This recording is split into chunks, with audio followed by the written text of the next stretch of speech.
Bismillahirrahmanirrahim. Assalamualaikum warahmatullahi wabarakatuh. Waalaikumsalam warahmatullahi wabarakatuh. Mohon izin Bapak Kepala Sekolah dan Bapak Manajemen, Bapak Ibu sekalian dan eyang sekalian, karena pada posisi ini dulu saya pernah diajar oleh Bapak Ibu guru sekalian, sehingga saya saat ini yang dulu mengajar saya panggil eyang. Kemudian salam dan bahagia dalam semua posisi dan semua waktu, dalam berbagai keadaan kita harus senantiasa bahagia. Oke Pak Iwan, jangan lupa bahagia. Oke. Kami lagi, assalamualaikum warahmatullahi wabarakatuh. Waalaikumsalam. Oke, terima kasih Bapak Ibu sekalian. Perkenankan saya di sini berdiri untuk melaksanakan salah satu rangkaian kegiatan saya sebagai seorang guru penggerak, menyebarkan pemahaman dan pengalaman penerapan budaya positif di sekolah. Selamat datang para guru hebat di SMK Negeri 2 Salatiga. Perkenalkan, nama saya Muhammad Aswid, dan alhamdulillah pada kesempatan ini sama dengan tadi yang sudah perkenalan, calon P3K juga. Untuk saat ini saya nantinya mendapatkan penugasan di Kabupaten Kabupaten Tegal. Ya.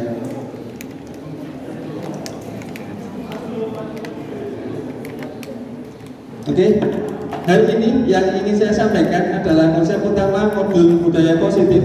Yang pertama tentang perubahan paradigma belajar, kemudian yang kedua disiplin positif, yang ketiga kebutuhan dasar manusia, kemudian yang selanjutnya adalah motivasi perilaku manusia, 5 posisi kontrol restitusi, kemudian 6 keyakinan kelas, dan yang ketujuh adalah segitiga restitusi. Segala sesuatunya kita kembali pada Bapak Pendidikan Nasional Pak Kiai Hajar Dewantara, yang sering kita kemudian kenal trilogi pendidikannya, ing Asorso Sungtulodo, ing Madya Mangun Sakarso, Tuturi, Handayani. Di sini salah satu poin yang kemudian bisa kita ambil bersama adalah konsep beliau tentang masalah menuntun. Ya, kita sebagai guru, kita memiliki peserta didik, kita memiliki murid, untuk kemudian kita mampu menuntun mereka ke arah yang lebih baik. Bagaimana kemudian menuntun? Menuntun itu adalah salah satu konsep yang saya pahami, bahwa kita menggandeng, kemudian mengajak, bahasanya merangkul, untuk kemudian sejalan ke arah tujuan yang sudah kita tentukan. Ya. Itu adalah konsep menuntun. Ya. Tidak kemudian kita dari belakang joroke dan sebagainya. Ya, kemudian kita dari depan awe cepat ke sini dan sebagainya, tidak. Tapi kemudian kita sebagai orang dewasa, sebagai seorang guru, kita kemudian menuntun, mengarahkan. Ya, tentunya mengarahkan, menuntun itu kita akan sejalan. Kita maju ke depan, maka murid-murid kita akan kita ajak maju ke depan. Kita ke kanan, maka murid kita akan kita ajak ke kanan. Kita ke kiri pun juga murid kita harus ikut ke kiri. Ya. Nah, kemudian selanjutnya pertanyaan untuk Bapak Ibu sekalian, apakah Bapak Ibu setuju dengan pernyataan ini? Yang pertama, hukuman dapat mendisiplinkan anak. Ya. Kalau sudah setuju? Setuju. Oke. Bapak Ibu sekalian setuju? Oke. Yang kedua, pemberian hukuman dengan hal positif seperti membaca atau membersihkan halaman sekolah dapat meningkatkan disiplin anak. Dan mungkin saya dulu pernah posisi itu sebagai seorang murid, ya, walaupun saya menjalannya dengan beban, dengan keterpaksaan, karena daripada rada lakoni tidak tambah masalah. Ya. Kemudian yang ketiga, memberikan penghargaan dapat meningkatkan motivasi belajar anak. Tentunya kita semua setuju dengan ketiga poin ini. Ya. Tapi kemudian salah satu hal yang kita sampaikan, apakah konsep ini benar? Atau konsep yang selama ini kita pahami, mungkin saya sendiri juga sering melakukan itu, apakah satu hal yang sangat keliru dan memang harus dibenarkan? bukan berani. Ya. Artinya biasanya ketika di luar, ketika diacungi genggaman tangan seperti ini, yang pertama nantang, ya. Yang kedua apa Widi? Ya, ngajak gelut. Tapi kemudian konsepnya adalah saya di sini punya ilustrasi, saya menggenggam satu keyakinan saya, dan ini kita harus pahami bahwa murid-murid kita juga memiliki satu keyakinan, ya. Untuk kemudian kita sebagai seorang guru akan mengarahkan murid itu yang memiliki keyakinan agar bagaimana mau mengikuti kita, mengikuti arahan kita, atau dia menolak arahan kita. Ya, yang nanti adalah merujuk kepada satu keyakinan bersama, atau dalam artian sekolah adalah satu aturan. Ya. Penting kemudian kita pahamkan pada murid bahwa dengan berbagai cara, bagaimana caranya kita untuk bisa mencoba melepaskan genggaman tangan, ya, dari keyakinan yang sudah dipegang oleh diri siswa itu sendiri. Ya. Entah nanti Bapak Ibu semua melakukan itu dengan kekerasan, melakukan itu dengan intimidasi, ya. Bagaimana caranya untuk kemudian ini bisa terbuka dan terlepas?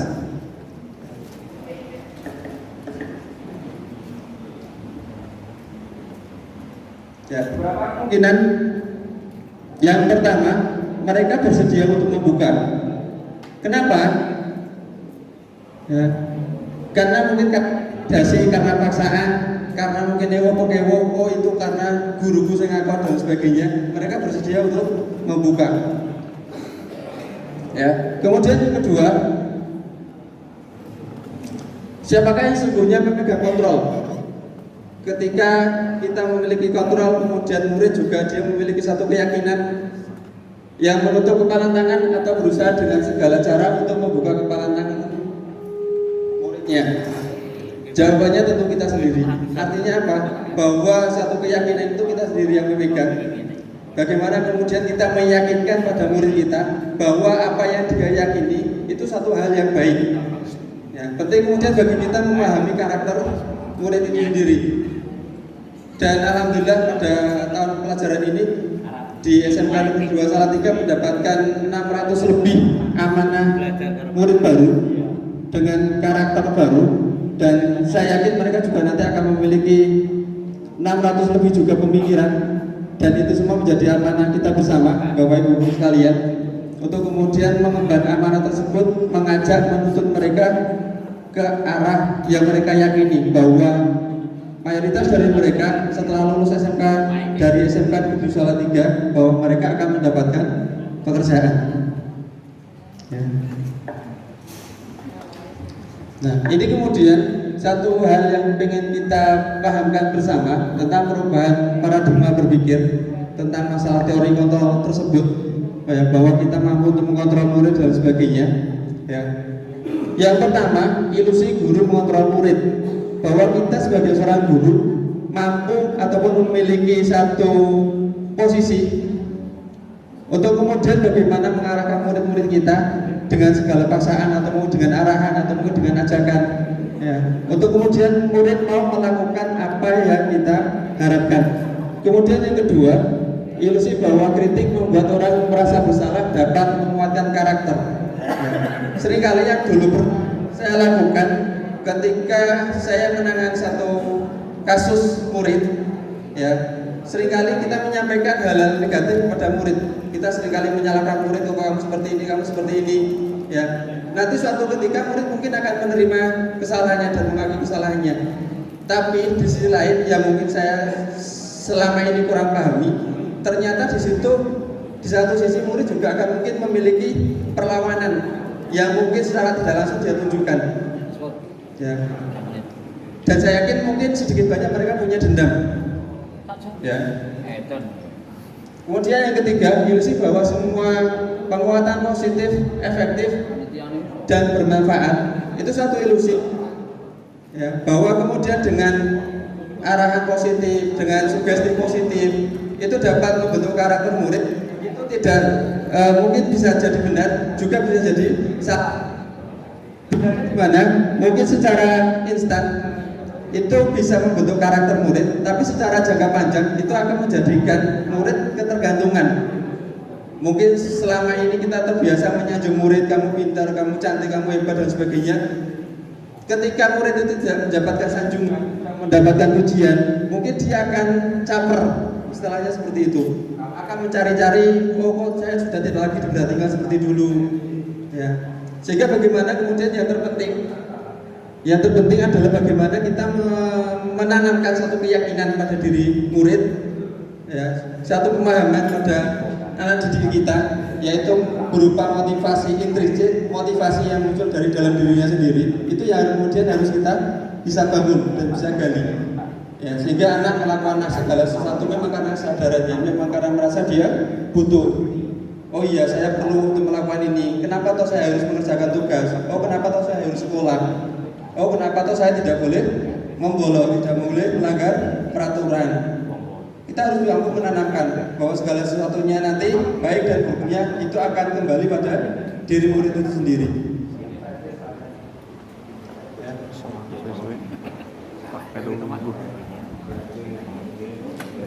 Ya, pembelajaran dengan paradigma baru dirancang berdasarkan prinsip pembelajaran yang terdiferensiasi, sehingga setiap siswa belajar sesuai dengan kebutuhan dari tahap perkembangan untuk mewujudkan profil pelajar Pancasila. Tadi di awal saya sampaikan oleh Bapak Kepala Sekolah bahwa ke depan rancangan pendidikannya dalam umur ini nanti, kurikulum merdeka, itu adalah bagaimana kita mampu menciptakan satu pembelajaran yang terdiferensiasi. Ya, bahwa kita harus mampu mengakomodir semua kebutuhan murid yang kita tahu karakter mereka.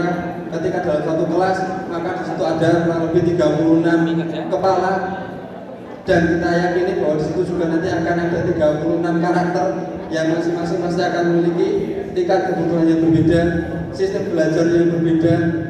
Ya.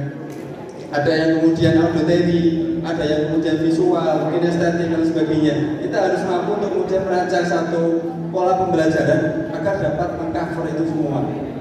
Ya, sehingga satu yang dinamakan profil pelajar Pancasila. Ada berapa dimensi Bapak Ibu?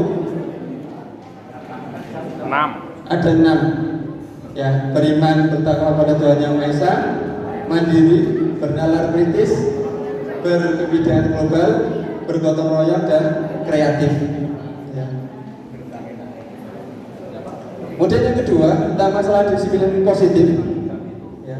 Sebagai pendidik, tujuan kita adalah menciptakan anak-anak memiliki disiplin diri sehingga mereka berperilaku sesuai dengan nilai-nilai kebajikan universal dan memiliki motivasi intrinsik bukan ekstrinsik. Nah, harapannya konsep pendisiplinan yang awal tadi kita sampaikan dengan konsep pemahaman-pemahaman ilusi-ilusi seperti yang awal kita sampaikan, harapannya adalah motivasi itu nanti, disiplin itu nanti sesuai dengan kebijakan-kebijakan universal dan juga memunculkan motivasi intrinsik. Ya, di mana ada kemerdekaan, disitulah harus ada disiplin yang kuat. Sungguh pun disiplin itu bersifat self disiplin, yaitu kita sendiri yang mewajibkan kita dengan sekeras-kerasnya, tetapi itu sama saja sebab jikalau kita tidak cakap melakukan self disiplin, wajiblah penguasa lain mendisiplinkan diri kita, dan peraturan demikian itulah harus ada di dalam suasana yang merdeka. Ini kutipan dari apa yang disampaikan Ki Hajar Dewantara, bahwa memang dalam konsep menuntut, murid itu tidak bisa kemudian kita lepas, ya sana saya berikan tugas ini silakan dikerjakan, saya berikan ini silakan dilakukan, dan bisa, melainkan memang di awal kita harus memberikan satu klausul-klausul atau petunjuk-petunjuk, ya, walaupun nanti mereka harus dilepas, tapi paling tidak kita sudah punya satu indikator-indikator bagaimanakah ketercapaian nanti yang kita harapkan dari perkembangan peserta didiknya. Ya. Intinya, disiplin positif merupakan salah satu cara penerapan disiplin yang bertujuan untuk menumbuhkan kesadaran serta memberdayakan anak untuk melakukan sesuatu tanpa sokongan, ancaman maupun hukuman. Nah, ini nanti dampaknya ketika motivasi intrinsik sudah tumbuh dari dalam diri siswa. Ya. Kemudian yang ketiga, kebutuhan dasar manusia. Ya. kita semua yang ada di sini manusia dan masing-masing kita memiliki yang namanya kebutuhan dasar. Sama halnya dengan kondisi putra putri kita, murid-murid kita nanti, mereka juga memiliki kebutuhan dasar yang harus kita penuhi sebagai seorang pendidik, sebagai seorang guru. Apa itu kebutuhan dasarnya? Yang pertama ada survival atau bertahan hidup. Ya, bagaimana kita mampu menghargai mereka, mampu mengarahkan mereka pada keadaan berbagai tekanan, ya, berbagai penugasan yang kita berikan, mereka tetap semangat untuk menjalankan, menyelesaikan setiap tugas yang kita berikan. Ya, kemudian power atau penguasaan, bahwa suatu ketika murid kita menginginkan untuk mereka itu dihargai. Ya, ketika mereka memiliki tugas dan sebagainya, mereka mengumpulkan tugas, mereka menyelesaikan setiap tanggung jawab mereka ingin kita dihargai. Ya, Ibu. Contoh kasus di sebelah sana, di daerah Temanggung, di Ulangkang ini terjadi satu kasus siswa membakar sekolahnya sendiri. Ya, dari berita yang kemudian kita tangkap, permasalahannya kenapa? Ya, salah satunya kena mungkin siswa itu yang bermasalah di sekolah, atau memang warga sekolah yang memberikan satu hal yang negatif pada diri siswa. Ya mungkin itu terpendam lama sehingga muncul puncaknya seperti itu, melakukan hal yang nekat, ya, datang ke sekolah dengan membawa bom molotov, dilemparkan ke bawah ruangan, semacam itu. Ya, karena ketika dilihat dari sana ternyata ada awalnya ada penyebabnya. Salah satunya karena dia kurang penguasaan, kurang penghargaan. Ya, kurang merasa dihargai karena katanya ketika membuat tugas kertasnya tidak dilihat, tapi kemudian malah dibuang atau seperti itu. Ya. Sama teman-temannya setelah sekolah dia mendapatkan bullying. Ya. Dan ini memang satu hal yang menjadi tantangan kita bersama saat ini, bagaimana mengurangi bullying di sekolah. Ya. Kemudian yang selanjutnya adalah kebebasan. Ya. Kebebasan. Seringkali kita sebagai seorang guru dengan konsep itu tadi, pembelajaran berdiferensiasi, diharapkan kita mampu dalam satu penugasan kita memberikan kebebasan pada peserta didik kita. Apakah tugas itu bisa dalam bentuk video misal, karena sekarang trennya lagi tren video TikTok dan sebagainya, kita bisa manfaatkan itu. Ya mungkin misal contoh kasus mungkin di pelajaran bahasa Indonesia, tugas mengarang atau membuat cerita sebagainya, ada yang mungkin bisa menugaskan, oh iya kamu bisa membuat satu tulisan cerita atau berapa paragraf. Oh iya kamu bisa mengumpulkannya dengan membuat video, kamu merekam diri kamu sendiri. Atau mungkin kamu bisa mengumpulkan juga dengan metode yang lain, buat PowerPoint sebagainya. Ya. Ini salah satu contoh penerapan pembelajaran berdiferensiasi. Kemudian yang selanjutnya itu ada kesenangan. Bagaimana kita mampu menghadirkan pembelajaran di kelas agar putra putri kita itu merasa senang, merasa bahagia. Mohon Bapak itu jangan keluar dulu. Kasih sayang dan rasa diterima. Ya. Kemudian yang selanjutnya, apa arti kesenangan menurut Bapak Ibu sekalian? Oke.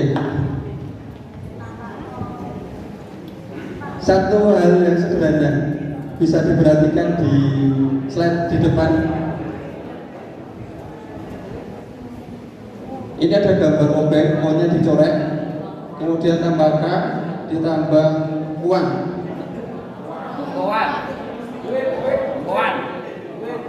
Oke, luar biasa. Aplaus untuk Pak Sugeng. Ya. Kedua.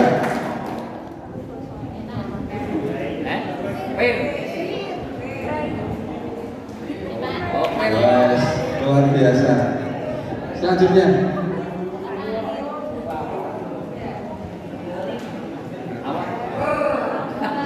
R. Oke. Ya, rambutan. Oke, terima kasih. Sedikit break. Ya, motivasi perilaku manusia itu biasanya didasarkan atas 3 hal. menghindari ketidaknyamanan atau hukuman. Kemudian yang kedua, untuk mendapatkan imbalan atau penghargaan dari orang lain. Kemudian yang ketiga, menghargai nilai-nilai kebajikan diri sendiri. Nah, ini kemudian di sini digarisbawahi, ini merupakan motivasi ekstrinsik kedua ini, menghindari ketidaknyamanan hukuman, kemudian mendapatkan imbalan penghargaan orang lain. Ya, ekstrinsik dari luar karena kita menginginkan sesuatu. Tapi yang terpenting adalah yang poin ketiga, yaitu menghargai nilai-nilai kebajikan diri sendiri. Ya, saya sering menanamkan pada diri siswa, karena kita hidup di zaman sekarang, kita punya pendahulu-pendahulu. Ya, diri kamu ingin seperti apa? Silahkan baca orang-orang terdahulu.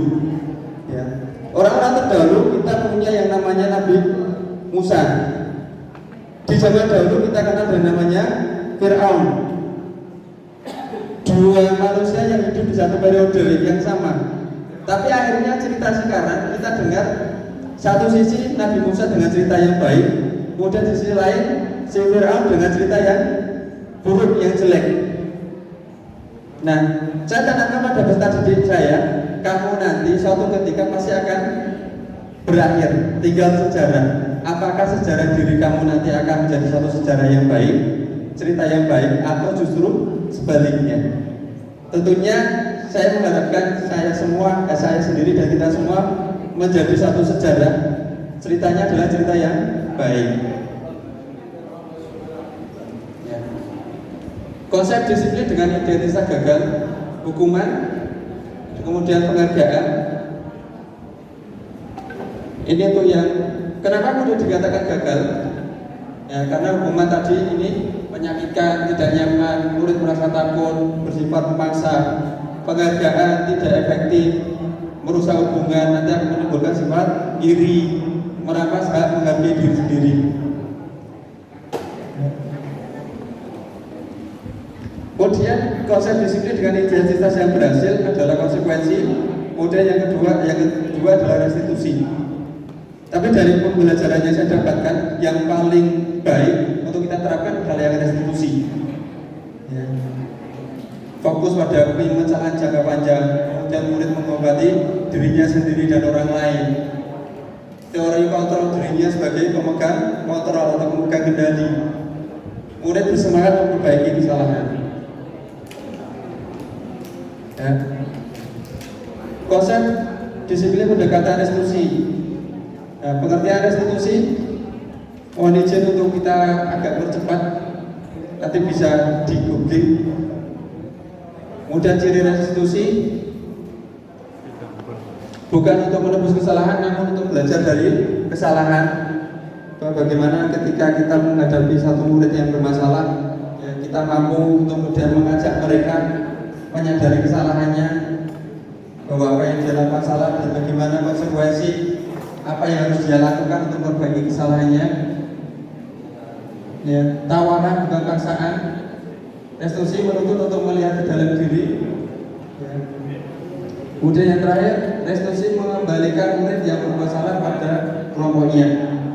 Artinya bahwa murid itu ketika bermasalah sudah kita bimbing, sudah kita arahkan, jangan lupa untuk kemudian menyampaikan pada teman-temannya bahwa si anak yang bermasalah ini dia sudah memperbaiki dirinya sendiri. Mari kita kemudian tetap kita rangkul, kita anggap sebagai seorang teman, kita anggap sebagai seorang saudara. Ya.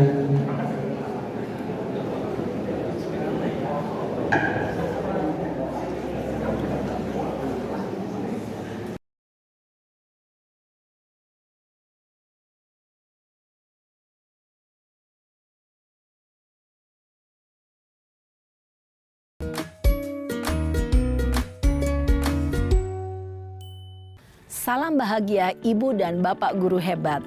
Dalam penerapan disiplin positif restitusi, salah satu program yang dikembangkan adalah 5 posisi kontrol. 5 posisi kontrol dalam restitusi adalah proses perjalanan seorang pendidik agar dapat mengenali dirinya.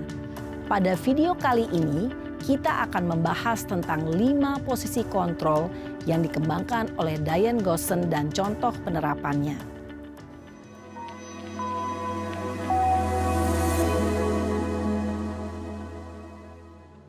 5 posisi kontrol itu adalah: 1. Posisi penghukum. 2. Posisi pembuat merasa bersalah. 3. Posisi teman. 4. Posisi pemantau atau monitor. Dan 5. Posisi manajer. Untuk lebih memahami kelima posisi tersebut, mari kita saksikan kasus Naren yang terlambat hadir 20 menit di sekolah dan melihat bagaimana kelima posisi kontrol dalam menghadapi masalah tersebut.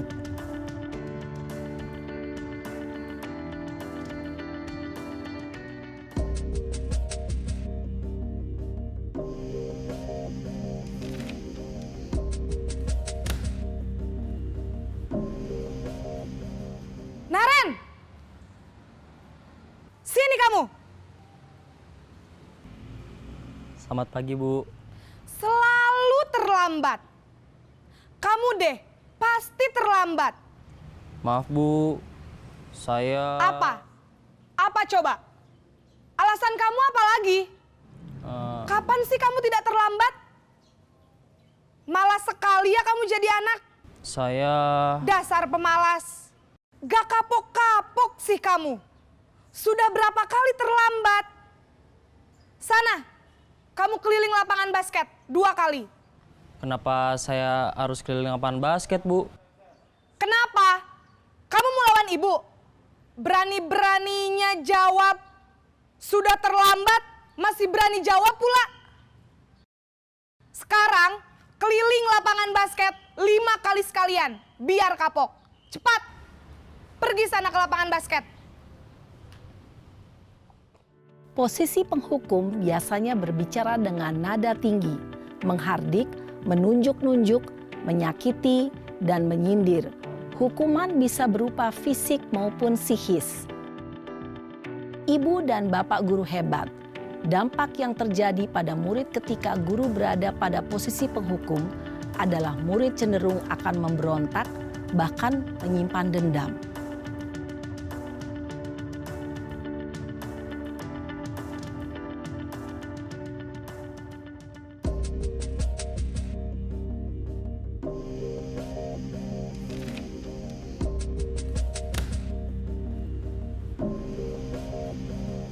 Naren!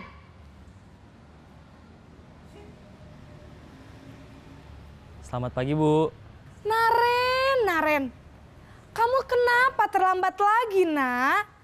Ya Tuhan, Naren. Kamu senang ya bikin ibu susah ya? Kalau kamu terlambat lagi, nanti ibu yang ditegur bapak kepala sekolah, Nak. Disangka ibu tidak bisa membina kamu. Duh, gimana ini? Maaf, Bu. Duh, Gusti Naren. Kamu suka ya kalau ibu ditegur bapak kepala sekolah? Terus, sekarang ibu harus tulis apa ini di buku absen? Ini kamu sudah sering terlambat loh. Ibu harus apa coba? Maaf, Bu. Maaf sekali. Ya sudah, lain kali jangan bikin ibu susah lagi ya, Nak ya. Ibu tidak akan kuat lagi kalau kamu begini terus.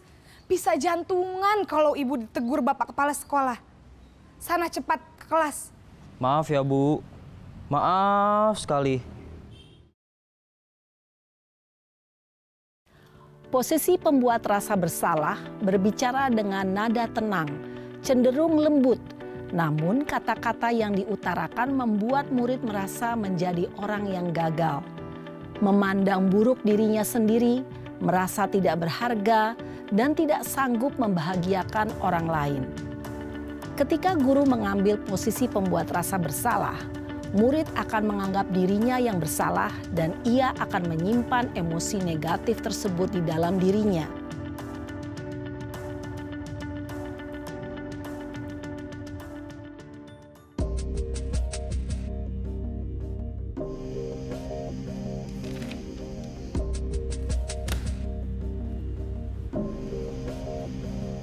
Naren!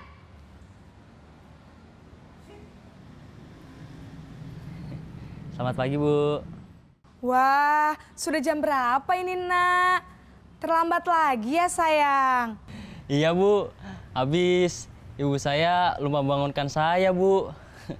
Kamu malah menyalahkan ibu kamu. Kamu bukannya anak yang larinya paling kenceng. Kok terlambat sih? Iya, Bu. Saya memang terlambat bangun tadi. Jadi, biarpun saya lari kencang, tetap gak kekejar, Bu. Ya sudah sana. Nanti lain kali larinya lebih kenceng lagi ya. Biar gak terlambat lagi. Bikin seneng ibu. Demi ibu. Bisa kan? Bisa lah, Bu. Ya sudah sana masuk kelas. Ibu beresin urusan absen kamu. Kamu ini ada-ada saja. Dalam posisi teman, guru berbicara dengan nada suara ramah, akrab, cenderung bersenda gurau untuk menjaga suasana tetap santai. Murid akan merasa senang, aman, dan akrab dengan guru. Identitas yang tercipta adalah identitas sukses atau berhasil. Namun, perlu diingat, karena ini masih dorongan eksternal, maka ada faktor ketergantungan dari murid kepada orang tertentu. Di sini, guru absennya, sehingga di lain waktu, murid bisa berperilaku baik, namun hanya kepada orang-orang tertentu saja.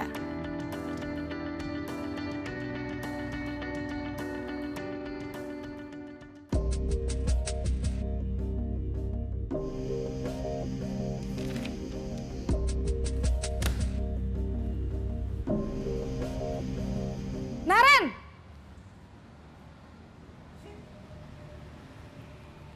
Selamat pagi, Bu. Naren, apa peraturan sekolah kita tentang jam berapa kita harus masuk sekolah, nak? Kita harus di sekolah jam 7, Bu. Iya, betul. Sekarang sudah jam 7.20. Naren sudah tahu konsekuensinya jika terlambat hadir. Paham, Bu. Saya harus tinggal kelas pas jam istirahat selama 20 menit. Iya, benar. Konsekuensinya demikian. Jadi nanti jam 9.30 pas istirahat, kamu harus tinggal di kelas, kerjakan tugas tambahan untuk ketertinggalan kamu, ya? Baik, Bu. Posisi pemantau mengandalkan penghitungan atau data untuk mengontrol murid. Guru mengarahkan murid berdasarkan peraturan dan konsekuensi.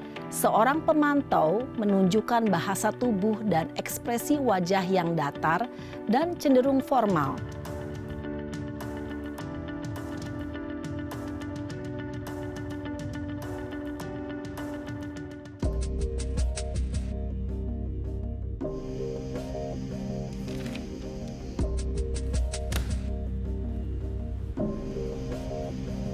Naren!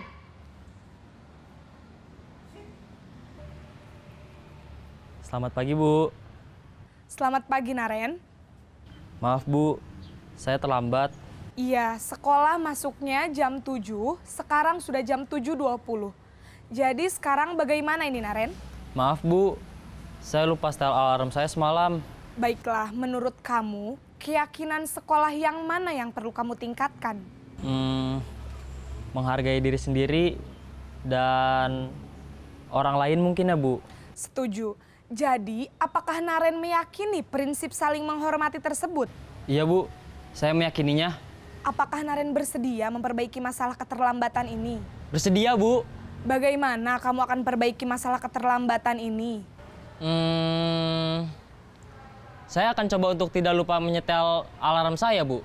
Baik, kalau Naren lupa menyetel alarm di rumah, ada orang yang kira-kira bisa bantu mengingatkan tidak? Ada, Bu. Kakak saya, Kak Ema. Ada lagi selain Kak Ema? Selain Kak Ema, ada ibu saya. Baik, jadi yang mengingatkan Naren adalah Kak Ema dan ibu kamu ya? Kira-kira akan mulai setel alarm kapan nih, Naren? Setelah pulang sekolah, akan segera saya lakukan. Baik, jadi Naren akan setel alarm untuk bangun besok pagi dan akan diingatkan oleh kakak dan ibunda Naren ya. Ada lagi yang mungkin perlu dilakukan, Naren? Agar tidak terlambat bangun lagi. Tidak ada, Bu. Baik, Naren. Terima kasih untuk kerjasama kamu. Sekarang kamu perlu kembali ke kelas untuk belajar. Baik, Bu. Terima kasih. Posisi manajer adalah posisi kontrol yang disarankan untuk membimbing murid memiliki sikap disiplin yang positif, yaitu murid yang mandiri, bertanggung jawab, dan dapat memecahkan masalah. Tujuan dari posisi ini adalah agar murid dapat berefleksi atas tindakannya. Guru akan dengan tulus memberikan pertanyaan-pertanyaan bermakna, sehingga membuat murid dapat belajar dari kesalahannya dan mencari sebuah solusi untuk menyelesaikannya. Ibu dan Bapak guru hebat, setelah mengamati adegan kelima posisi kontrol tadi, kira-kira posisi mana yang paling ideal? Posisi mana yang dapat menunjang motivasi intrinsik murid? Ya, tentu posisi manajer. Posisi ini memang posisi ideal yang ingin dituju setiap pendidik. Pada posisi inilah, guru dapat menerapkan disiplin positif yang berpihak pada murid, yang memerdekakan murid. Perjalanan seorang pendidik tentunya tidak mudah untuk sampai pada posisi seorang manajer. Namun, tujuan kita pasti, yaitu menciptakan murid-murid yang mandiri, merdeka, dan bertanggung jawab.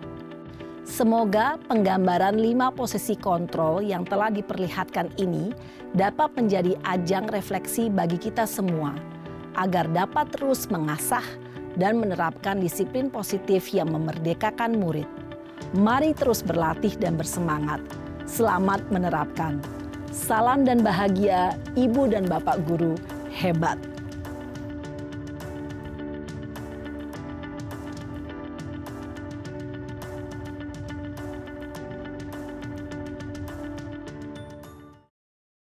Yang pada intinya posisi kontrol kita sebagai seorang guru, kita berada pada 5 pilihan. Yang pertama adalah penghukum, kemudian kedua adalah membuat merasa bersalah, yang ketiga adalah sebagai teman, yang keempat sebagai pemantau, dan yang terakhir sebagai manajer. Ini berdasarkan range tingkatan. Penghukum adalah tingkatan terendah dan tingkatan tertingginya adalah manajer.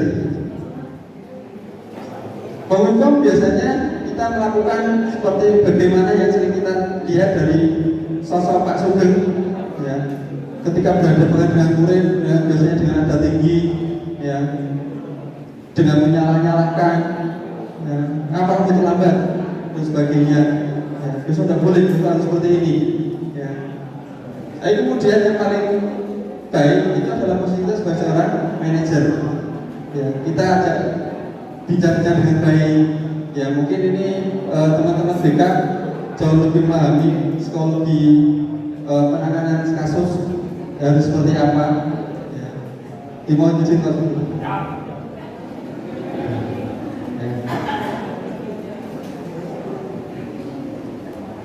Ya, keyakinan kelas penting di awal kita membuat satu kesepakatan dengan murid, apalagi nanti di awal pembelajaran, ya, bagaimana kita dalam manajemen pembelajaran di kelas, ya, apa yang kita harapkan selama 1 tahun ke depan, apa yang kita harapkan selama 1 tahun ke depan, ya.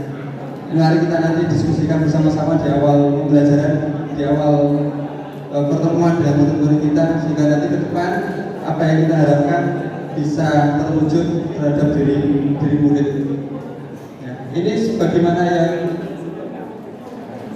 kegiatan yang saya lakukan untuk membuat keyakinan kelas atau kesepakatan kelas.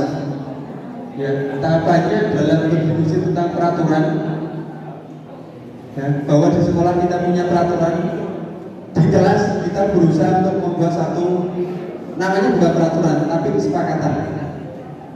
Ya, kita menyepakati ketika kamu misal penugasan, saya memberikan tugas dalam jangka waktu berapa lama, mungkin 1 hari, 1 jam, ataupun 1 pekan, ya.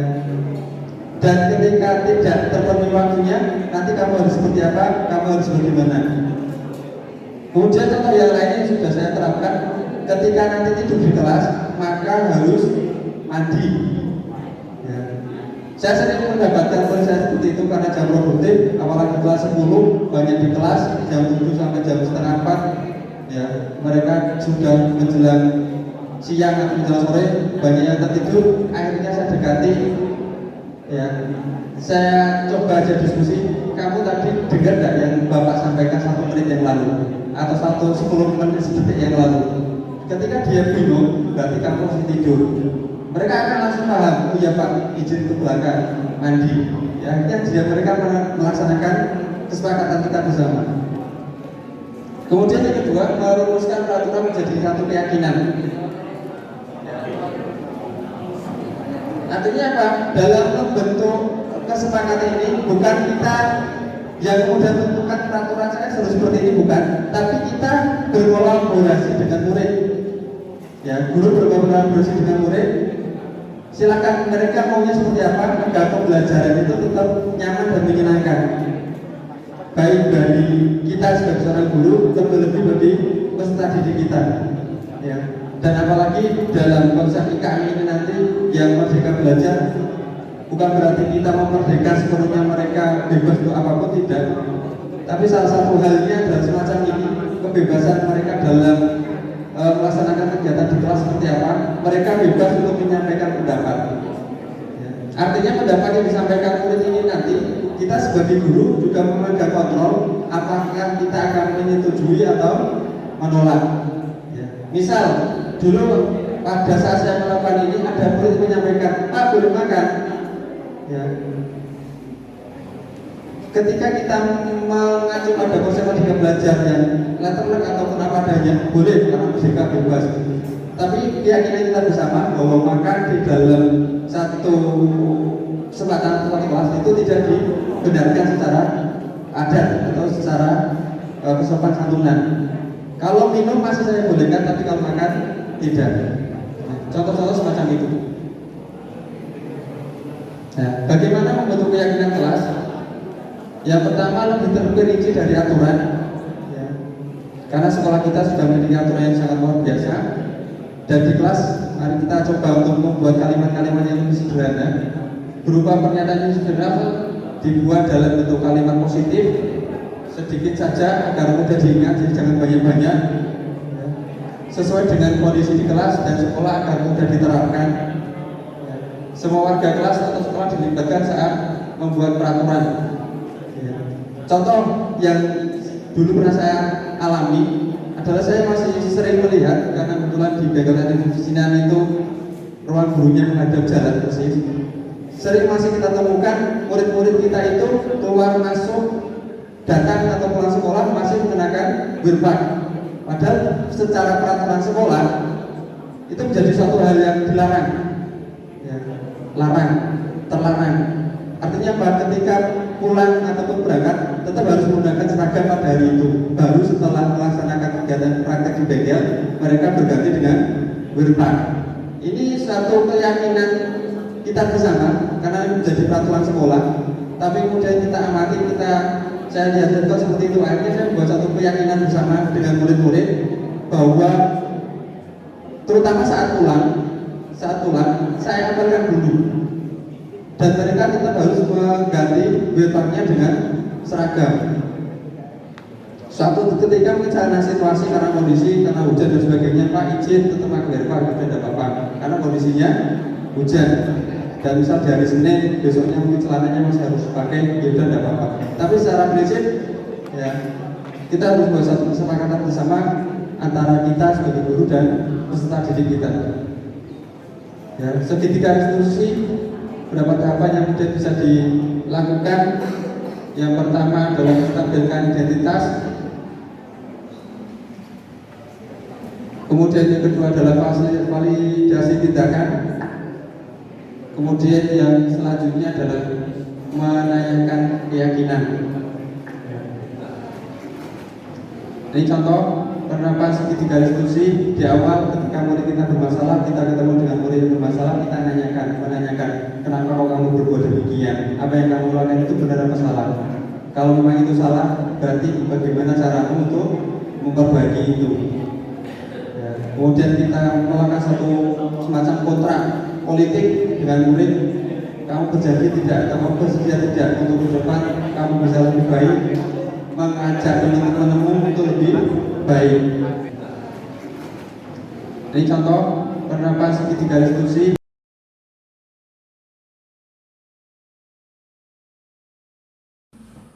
Selamat pagi Pak Adwi. Selamat pagi Mas Syahrido. Silakan masuk, silakan duduk. Oh iya. Kamu tahu kenapa saya panggil ke sini? Mungkin berkaitan dengan tugas praktek saya Pak. Oh iya. Kemarin kamu berangkat? Berangkat Pak, tetapi tidak mengumpulkan tugas. Oh, karena kenapa tidak membuat tugas? Saya paham bahwa semua orang pasti pernah melakukan kesalahan, termasuk Pak Aswin pun juga sama, dia juga pernah melakukan satu kesalahan. Tapi tentunya kamu punya alasan kenapa kemarin tidak mengumpulkan tugas. Saya kemarin mengantuk Pak, soalnya malamnya bermain game sampai jam 12 malam Pak. Akhirnya saat pembelajaran jadi ngantuk Pak. Oh, kamu masih ingat dengan keyakinan kelas kita? Masih Pak. Apa itu? Bertanggung jawab Pak. Oh, bertanggung jawab. Ya, Pak. Nah, ternyata kamu tahu, lalu kamu punya solusi terkait masalah yang kamu hadapi ini. Ya Pak, pertama saya minta maaf karena tidak mengerjakan tugas dan mengumpulkan tugas. Ya. Kedua, saya tidak akan tidur terlalu malam lagi. Dan yang ketiga, saya akan mengerjakan tugas dari Pak Afin dan akan segera mengumpulkannya besok Pak. Oh gitu. Ya, terima kasih Bapak. Apresiasi atas tanggung jawab kamu. Ya. Dan besok saya tunggu.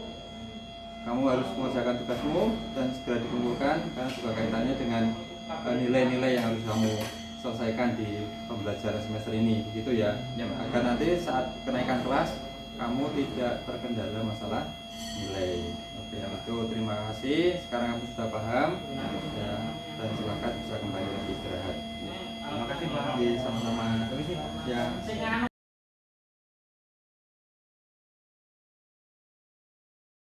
Mas Bagas, Mas Sofi, kamu tahu kenapa saya panggil ke ruangan ini? Tidak tahu Pak. Oh, tidak tahu. Apakah kamu tahu catatan sekolah Mas Bagas? Tahu Pak, jam 7 sudah masuk kelas. Apakah sudah sesuai? Tidak Pak, tadi ban saya bocor, jadi saya terlambat masuk kelas Pak. Gitu. Apakah kamu tahu keyakinan kelas ataupun kesepakatan kelas kita? Tahu Pak, tapi saya terburu-buru, jadi tidak melihat Bapak, sehingga saya melempar sepatu saya Pak. Oh baik, kamu sudah mengerti semua. Apakah benar yang kamu lakukan itu? Tidak benar Pak, saya mengakui salah dan tidak ingin mengulangi lagi Pak. Tidak benar, kamu bisa jadi contoh yang baik bila bisa menerapkan ucapanmu itu. Ya Pak, sekali lagi saya minta maaf. Iya, saya hargai kejujuranmu dan keinginanmu ingin lebih baik. Semoga yang kemarin itu yang sudah kamu lakukan tadi sudah kamu lakukan di kesempatan yang lain. Gitu. Terus saya bagusnya apa ya Pak? Apakah benar yang kamu lakukan itu tadi Mas Oki? Kalau menurut saya benar Pak, karena Bagas saya sopan. Oh, apakah benar menyelesaikan dengan cara seperti itu? Saya kan memang secara tugas kapok Pak, tidak dilatih. Dan lagi pun saya kesal terhadap Bagas. Bagas, apakah benar yang diucapkan Sauki? Tidak Pak, saya tidak punya masalah dengan Sauki, jadi saya bingung Pak. Oh gitu. Sauki, ada apa denganmu? Saya sebel Pak dengan Bagas karena itu benar, makanya saya jadi iri. Oh gitu, jangan seperti itu. Kita semua kan bersaudara, kita semua satu keluarga. Jika ada masalah, ada apa-apa, tolong disampaikan dengan baik. Ya Pak, maaf. Fase pubertas itu memang fase pengenalan hal-hal baru, baik mengenal hal positif maupun negatif.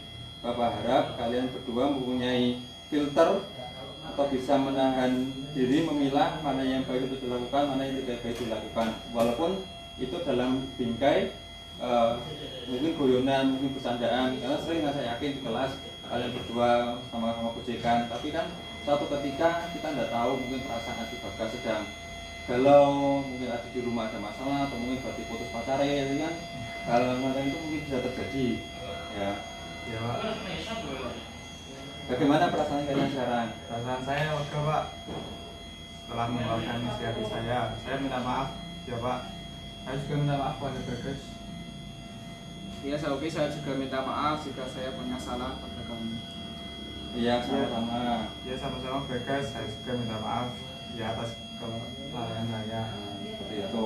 Ya, sama-sama. Bapak pesan sama kalian, jangan menyelesaikan masalah dengan emosi. Tadi Bapak sudah sampaikan, nanti jangan jadi satu masalah ke belakang. Karena kalian teman kemana-mana bersama, harapannya bisa saling mensupport, bisa saling mendukung. Ya Pak. Oke, alhamdulillah sekarang kalian berdua sudah baikan. Ya, sudah baikan? Ya Pak. Masih ada dendam? Ya. Oh, ya, sudah. Kalau tidak ada dendam, silakan jabat tangan dulu. Ya. Digenggam ini loh, biar roncok. Oke. Oke, alhamdulillah terima kasih atas waktunya. Oke, selamat beristirahat.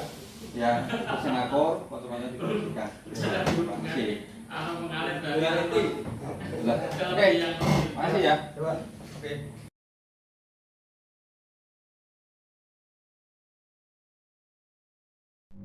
Selamat pagi, saya Arkasura Andrew Seseno dari kelas 10 TPMP.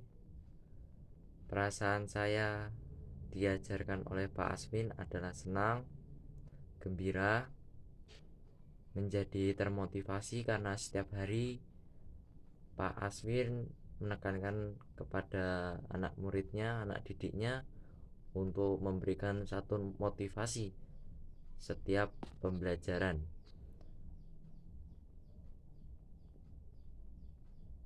Dari itu, saya menjadi semangat dalam belajar. Sekian dari saya. Terima kasih. Oke, Bapak Ibu, terima kasih. Semoga sesi belajar kali ini membawa manfaat sehingga mewujudkan pelajar berprofil Pancasila. Salam merdeka dan salam bahagia dari saya. Assalamualaikum warahmatullahi wabarakatuh. Kita di close untuk Pak Asmin. Semoga diklatnya lancar sampai menjadi guru penggerak yang sukses dan menjadi kepala sekolah atau menjadi pengawas gitu ya Pak. Jadi nanti bisa mengawasi. Mohon izin Bapak Ibu sekaligus menambahkan karena mungkin ini kesempatan terakhir saya untuk di SMK Negeri 2 Salatiga secara formal. Mohon izin untuk kemudian saya berpamitan dan mohon maaf kepada Bapak Ibu sekalian yang semuanya atas apa yang kesalahan yang selama berinteraksi yang saya lakukan, dan saya menyampaikan terima kasih banyak atas bimbingan selama ini dari 2012 sampai dengan hari ini, dan semoga ke depan pas duluan salawase tetap bisa kita jaga dan semoga komunikasi tetap bisa berlanjut, dan mohon kemudian doanya untuk bisa menjalankan amanah di tempat yang baru dengan baik. Dan selamat untuk Bapak Ibu yang saat ini P3K senasib dengan saya ya, yang mungkin dari Banyumas mungkin merasakan yang sama seperti kendala yang saya rasakan. Oke, itu Bapak Ibu sekalian, terima kasih. Sekali lagi mohon maaf. Assalamualaikum warahmatullahi wabarakatuh. Terima kasih Pak Asmin, semoga sukses di tempat yang baru, tetap semangat. Jangan sungkan-sungkan untuk belajar di SMK. Masih belajar di sini.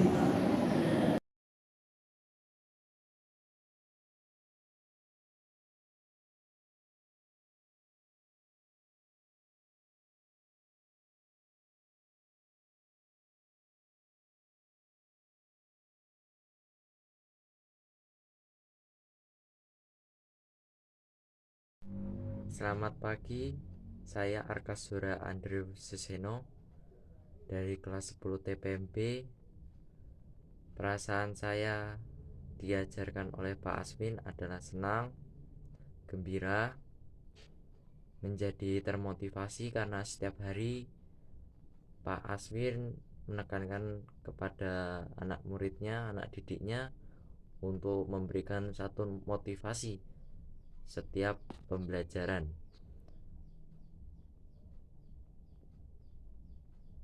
Dari itu saya menjadi semangat dalam belajar. Sekian dari saya. Terima kasih.